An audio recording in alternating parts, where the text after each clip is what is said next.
Chapter 7 Illinois. "Well, looky here," Grams shouted. "The Illinois state line." He pronounced Illinois, Illinois, exactly the same way everyone in Bybanks, Kentucky pronounced it, and hearing that Illinois suddenly made me homesick for Bybanks. "What happened to Indiana?" Grams said. "Why, you gooseberry," Grams said. "That's where we've been the past 3 hours, barreling through Indiana. You've been listening to the story of Peavy and plumb missed Indiana. Don't you remember Elkhart? We ate lunch in Elkhart. Don't you remember South Bend? You took a pee in South Bend. Why, you missed the entire Hoosier state, you gooseberry." He thought this was very funny. Just then, the road curved. It actually curved. This was a shock. And off to the right was a huge jing-bang mass of water. It was as blue as the bluebells that grow behind the barn in Bybanks, and that water just went on and on. It was all you could see. It looked like a huge blue pasture of water. "Are we at the ocean?" Graham asked. We're not supposed to be passing the ocean, are we?" "You gooseberry, that's Lake Michigan." Grams kissed his finger and put it against Graham's cheek. I sure would like to put my feet in that water," Graham said. Graham swerved across 2 lanes of traffic and onto the exit ramp, and faster than you can milk a cow, we were standing barefoot in the cool water of Lake Michigan. The waves splashed up on our clothes, and the seagulls flew in circles overhead, calling in one great chorus, as if they were glad to see us.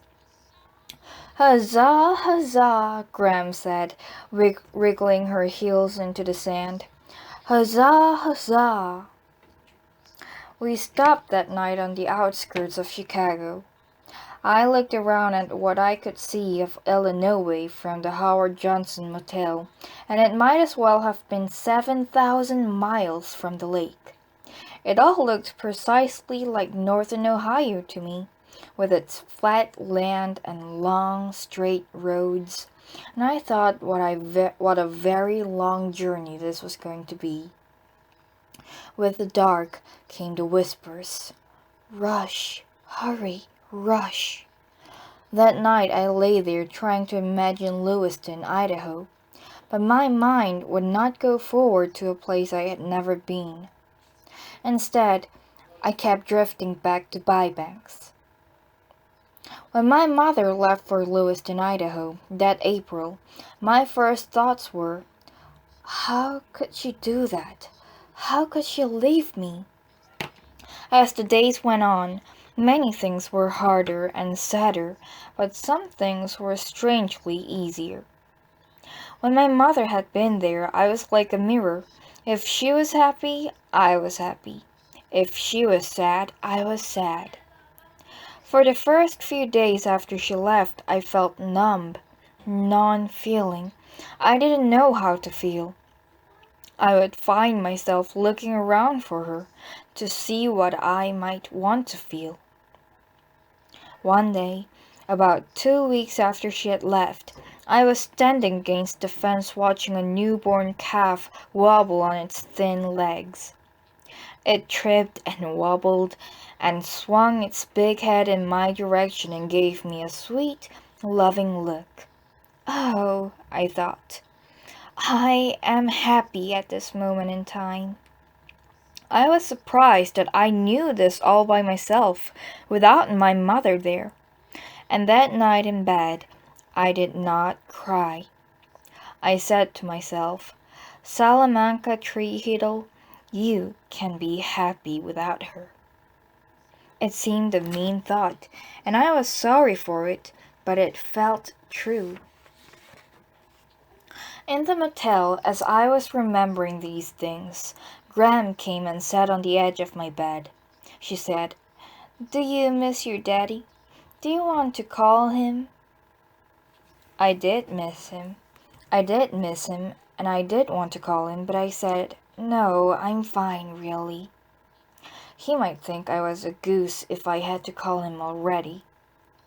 Okay then, chickabiddy, Gram said, and when she leaned over to kiss me, I could smell the baby powder she always used. That smell made me feel sad, but I didn't know why. The next morning, when we got lost leaving Chicago, I prayed, Please don't let us get in an accident. Please get us there in time. Gram said, At least it's a mighty fine day for a drive. When we finally found a road heading west, we took it. Our plan was to curve across the lower part of Wisconsin, veer into Minnesota, and then barrel straight on through Minnesota, South Dakota, and Wyoming, sweep up into Montana, and cross the Rocky Mountains into Idaho. Gramps figured it would take us about a day in each state. He didn't intend to stop too much until we reached South Dakota, and he was really looking forward to South Dakota. We're gonna see the Badlands, he said. We're gonna see the Black Hills. I didn't like the sound of either of those places, but I knew why we were going there. My mother had been there. The bus that she took out to Lewiston stopped in all the tourist spots. We were following along in her footsteps. Chapter 8. The Lunatic.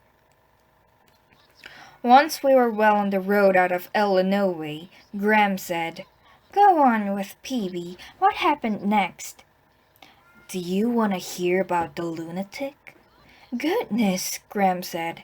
As long as it's not too bloody. That Peavy is just like Gloria, I swear. A lunatic, imagine. Gram said, Did Gloria really have a hankering for me? Maybe she did, and maybe she didn't, Gram said. Well, gol dang, I was only asking. Seems to me, Gram said, you've got enough to worry about, concentrating on these roads without worrying about Gloria. Grams winked at me in the rear-view mirror. I think our gooseberry is jealous, he said. I am not, Gram said. Tell us about Peavy, chickabiddy. I didn't want Gram and Grams to get in a fight over Gloria, so I was happy to continue telling Phoebe's story. I was at Phoebe's one Saturday morning when Mary Lou Finney called and invited us over to her house. Phoebe's parents were out, and Phoebe went all around the house checking to make sure that the doors and windows were locked. Her mother had already done this, but she made Phoebe promise to do it as well. Just in case, Mrs. Winterbottom had said. I was not sure just in case of what. Maybe in case someone had snuck in and opened all the windows and doors in the 15 minutes between the time she left and the time we did. You can never be too careful, Mrs. Winterbottom had said. The doorbell rang. Phoebe and I looked out the window. Standing on the porch was a young man who looked about 17 or 18, although I am not as good at guessing people's ages as blind Mrs. Partridge is. The young man was wearing a black t-shirt and blue jeans, and his hands were stuffed into his pockets. He seemed nervous. My mother hates it when strangers come to the door, Phoebe said. She is convinced that any day one of them will burst into the house with a gun and turn out to be an escaped lunatic. Oh, honestly, Phoebe, I said. Do you want me to answer the door? Phoebe took a deep breath. We'll do it together. She opened the door and said hello in a cool voice. Is this 49 Gray Street? The young man said. Yes, Phoebe said. So the Winterbottoms live here? After Phoebe admitted that yes, it was the Winterbottom residence, she said, "Excuse me a moment, please," and she closed the door. "Sal, do you detect any signs of lunacy? There doesn't appear to be any place he could be hiding a gun. His jeans are really tight. Maybe he has a knife tucked into his socks." Phoebe could really be dramatic. "He isn't wearing any socks," I said. Phoebe opened the door again. The young man said, "I want to see Mrs. Winterbottom. Is she here or what?" "Yes," Phoebe lied. The young man looked up and down the street. His hair was curly and mussed, and there were bright pink circles on his cheeks. He wouldn't look us straight in the eye, but instead kept glancing to left and right. "I want to talk to her," he said. "She can come to the door right now," Phoebe said. I thought he might actually cry when Phoebe said that. He chewed on his lip and blinked 3 or 4 times quickly. "I'll wait," he said. "Just a minute," Phoebe said, closing the door. She pretended to look for her mother. "Mom!" she called. "Yoo-hoo!" She went upstairs, thumping loudly on the steps. "Mother!" Phoebe and I returned to the door.